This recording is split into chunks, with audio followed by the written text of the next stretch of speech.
अस्सलाम वालेकुम स्टूडेंट्स। इकरा model public school कंडी करना से मैं बिल्किस हसन आपको पढ़ाने जा रही हूँ 8th स्टैंडर्ड की ज्योग्राफ़ी।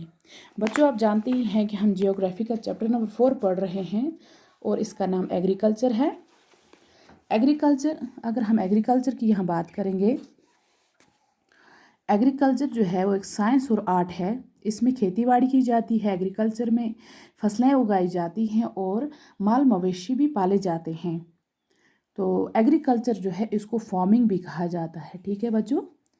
अब सेरीकल्चर की अगर हम बात करेंगे, सेरीकल्चर में सिल्क वॉर्म्स का पालन होता है कमर्शियली, ताकि वो फार्मर्स को अच्छी इनकम दे सकें। फार्मर्स जो होते हैं वो कमर्शियली सिल्क वॉर्म्स को पालते हैं और बाद में वहाँ इनसे जो सिल्क वॉर्म्स से जो सिल्क प्रोड्यूस होता है तो वो मार्केट में बेचते हैं फार्मर्स, तो उनको एक अच्छी इनकम मिलती है। सेरीकल्चर होता है बच्चों सिल्क वॉर्म्स को पालना। यहाँ पे पिसीकल्चर भी है और पिसीकल्चर का मतलब है बच्चों मछली पालन।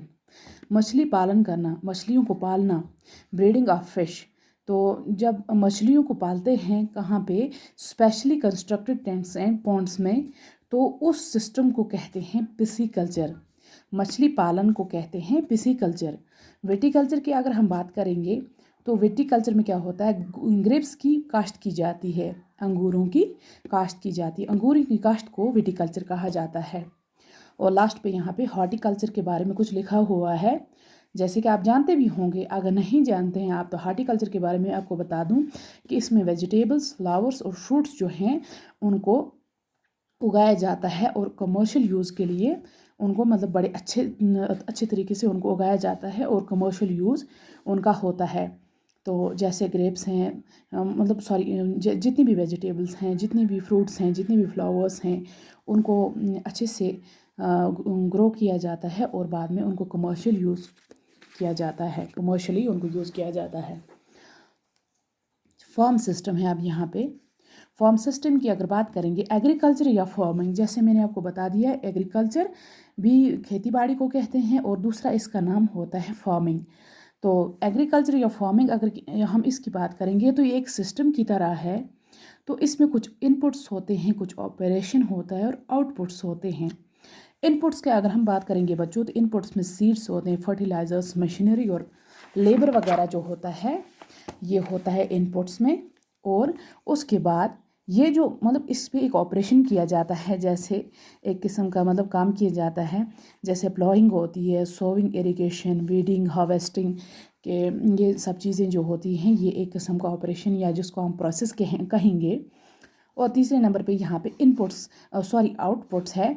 तो इन सब चीज़ों के बाद ये मतलब कि इनपुट और ऑपरेशन के बाद जो हमें वहाँ से प्रोड्यूस होता है, जो हमें आउटपुट मिलता है, तो उसमें आते हैं क्रॉप्स होते हैं, वूल है, डेयरी और पोल्ट्री प्रोडक्ट्स हैं। तो ये एक सिस्टम होता है बच्चों जिसमें हमें सबसे पहले किस चीज़ की ज़रूरत पड़ती है, सीड्स की ज़रूरत पड़ती है, जैसे कि हमें बीज वगैरह ज़रूरत पड़ते हैं, खादें और मशीनरी होती है, हमें मज़दूरों की भी ज़रूरत पड़ती है खेती करने के लिए। फिर वहाँ पे हमें क्या होता है कि हम दूसरे नंबर पे क्या करते हैं, हम हल जोतते हैं और हम वो सीड्स जो होते हैं वो हम ज़मीन में बोते हैं और वहाँ पे पानी वगैरह भी उस पे हम डालते हैं, उसमें पानी इरिगेशन करते हैं और हम बाद में उस पे जो है वेडिंग भी करते हैं और लास्ट पे हम हार्वेस्टिंग उस फसल को काटते हैं जब वो तैयार हो जाता है। और जब हम काटते हैं, फसल काटने के बाद जो हमें फ़ायदा मिलता है, जो हमें आउटपुट मिलता है, वो हमारे क्रॉप्स होते हैं।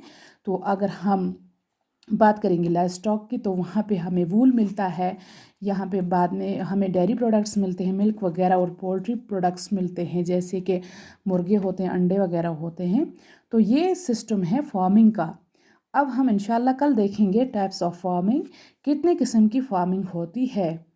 तो मुझे यकीन है इंशाल्लाह इस बात पे कि जो भी मैंने आपको इस लेक्चर में पढ़ा है आप समझ गए होंगे। तो इंशाल्लाह कल क्या हम पढ़ेंगे, टाइप्स ऑफ फार्मिंग। तब तक के लिए आप अच्छे से रहिए, अपना ध्यान रखिए, अपना ख्याल रखिए। सी यू सून, गुड बाय।